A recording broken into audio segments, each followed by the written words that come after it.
یہ دونوں تصاویر ہاشم رضا بھائی کی ہیں۔ یہ شخص اب اس دنیا پر موجود نہیں ہے۔ یہ معدے اور آنت کے کینسر میں مبتلا ہوا تھا اور یہ شخص 1.5 سال کے عرصے میں ایسا ہو گیا جو تصویر کا دوسرا حصہ آپ کو دکھا رہا ہے، اور بالآخر یہ شخص اس دنیا سے رخصت ہو گیا۔ انہوں نے اپنے جانے سے پہلے چند سنہری باتیں لکھی تھیں ان کی ڈائری سے۔ یہ باتیں میں آپ سے شیئر کرنا چاہتا ہوں۔ پہلی بات انہوں نے یہ لکھی کہ جب بھی کسی مشکل میں پڑیں خود کو اللہ کے سپرد کر دیں کہ آپ کے کنٹرول میں کچھ بھی نہیں ہے، آپ ناقابل تصغیر ہرگز نہیں ہے۔ دوسری بات انہوں نے یہ لکھی کہ آپ زندگی میں کبھی بھی کسی مشکل میں پڑیں گے تو آپ کے گھر والوں سے بہتر نعم البدل کوئی بھی نہیں ہے۔ آپ کے گھر والے ہی آپ کا خیال رکھیں گے، اور ان میں بھی سب سے بڑھ کر جو آپ کا خیال رکھے گا وہ آپ کی ماں ہے۔ اگرچہ آپ بستر پر ہلنے کے بھی قابل نہیں ہیں، آپ کا درد ناقابل برداشت ہو، تب بھی آپ نے رب کا شکر ادا کرنے سے پیچھے نہیں ہٹنا۔ آپ رب کا شکر ادا کرتے جائیں، آپ کی تکلیف اور کم ہوگی۔ چوتھی بات انہوں نے یہ کی کہ ہم بہت محدود ہستی ہیں۔ وی تھنک کہ ہم پوری دنیا کو کنٹرول کر لیں گے، ایسا نہیں ہے۔ جب آپ بیمار ہوتے ہیں تب آپ کو اندازہ ہوتا ہے کہ آپ کی اوقات کیا ہے۔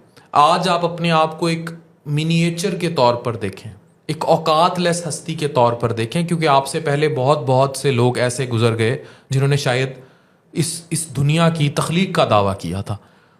پانچواں، آپ کے ہونے یا نہ ہونے سے کچھ خاص لوگوں کے سوا کسی کو کوئی فرق نہیں پڑتا۔ یہ جو آپ کے مت بننے آ جاتے ہیں کہ آپ اگر نہ رہے دنیا پر تو پتہ نہیں دنیا تباہ ہو جائے گی، ان کو آپ کے ہونے یا نہ ہونے سے کوئی فرق نہیں پڑتا۔ لہٰذا آپ جاننے کی کوشش کریں کہ آپ کی زندگی میں وہ خاص لوگ کون ہیں۔ وہ خاص لوگ وہ ہوں گے جو جنازے پر آپ کی چارپائی کے گرد لپٹ لپٹ کر روئیں گے، اور انہی خاص لوگوں کو قدر کیجیے۔ چھٹی بات انہوں نے یہ کی کہ کچھ لوگ آپ سے خوب فائدہ اٹھاتے ہیں، لیکن وہ مشکل وقت میں کبھی آپ کے کام نہیں آئیں گے۔ ایسے لوگوں سے آپ خبردار رہیں۔ ساتویں، کم ہو مگر نایاب ہوں، ایسے لوگوں سے دوستی رکھیں۔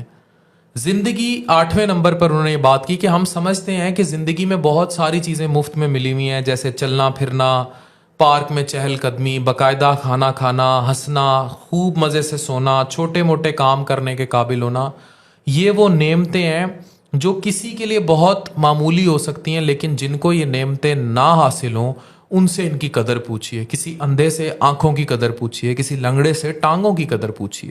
تو صحت سے بڑی نعمت کوئی بھی نہیں، ہیلتھ سے بڑی کوئی چیز نہیں ہے۔ اب 9ویں بات انہوں نے یہ کہی کہ اپنی مصروف زندگی سے وقت نکال کر کسی کی تیمارداری ضرور کریں۔ بیمار کے لیے یہ بہت اہمیت رکھتا ہے، اور ہمارے نبی پاک صلی اللہ علیہ وآلہ وسلم کی سنت بھی ہے، کیونکہ ان کو جب کوئی ملنے آتا تھا تو یہ جی اٹھتے تھے۔ 10ویں یہ بات انہوں نے کی کہ جانیں آپ کے لیے واقعی اہم کیا ہے۔ کیا وہ چیزیں جنہیں آپ اپنے لیے بہت اہم سمجھتے ہیں وہ واقعی اہم ہے؟ اور کہتے ہیں جب میں بیمار پڑا تو مجھے اس چیز کا اندازہ ہوا کہ وہ بالکل اہم نہیں تھی۔ کچھ عام لوگ ایسے ہوں گے آپ کی زندگی میں، جب آپ بیمار پڑیں گے، ان کی 11ویں بات ہے کہ تو وہ آپ کے لیے اس وقت بڑے خاص ہو جائیں گے۔ تب آپ کو احساس ہوگا کہ میں تو انہیں بڑا عام سمجھتا تھا، لیکن ان کے دل میں میرے لیے کتنا درد تھا۔ 12ویں بڑی اہم بات انہوں نے کی، جس پر ہم بھی یہ پرچار کرتے ہیں، کہ سوشل میڈیا کی دوستیاں اور تعلقات یہ محض ایک دھوکہ ہے۔ لوگ اس کے ذریعے حیوان بن چکے ہوئے ہیں اور انسانی ہمدردی سے محسوس ہوتے جا رہے ہیں۔ بالکل فیکٹ بیس بات ہے۔ جب ارشد شریف صاحب کی بیوہ نے ان کے تابوت کی آ رہا تھا اور اس کی جب تصویر شیئر کی تھی تو اس پہ کئی ہزار لافنگ ریئیکشن تھے۔ لعنت نہیں بھیجنی چاہیے ایسی انسانیت اور ایسے لوگوں پر جو کسی کے تابوت پر پڑے ہوئے لافنگ ریئیکشنز دیکھ رہے تھے۔ تو یہ بات ہاشم بھائی کی یہیں ختم ہو جاتی ہے۔ ہر قسم کے حالات میں ہمارے سیکھنے کے لیے بہت سبق ہوتے ہیں، بے شک ہم ابدی ایٹرنل لائف کی طرف سفر کر رہے ہیں۔ اور انہوں نے آخری بات بہت زبردست کی کہ زندگی بہت مختصر ہے، لہٰذا ابھی سے ہی کچھ بامقصد اور خاص کرنا شروع کیجئے۔ اگر آپ نے کسی کا دل دکھایا ہے تو اس سے معافی مانگ لیں۔ اگر آپ کسی سے پیار کرتے ہیں تو اسے بتانے میں تاخیر مت کریں۔ ہو سکتا ہے آئندہ کل میں یہ سب آپ کرنے کے لیے باقی نہ بچیں۔ اور آخری، اس دھوکے میں پڑنا بہت آسان ہے کہ میرے بغیر دنیا چل جائے گی، مگر سچ یہ ہے کہ ہمارے ہونے یا نہ ہونے سے کوئی فرق نہیں پڑتا۔ یہ یاد رکھیں،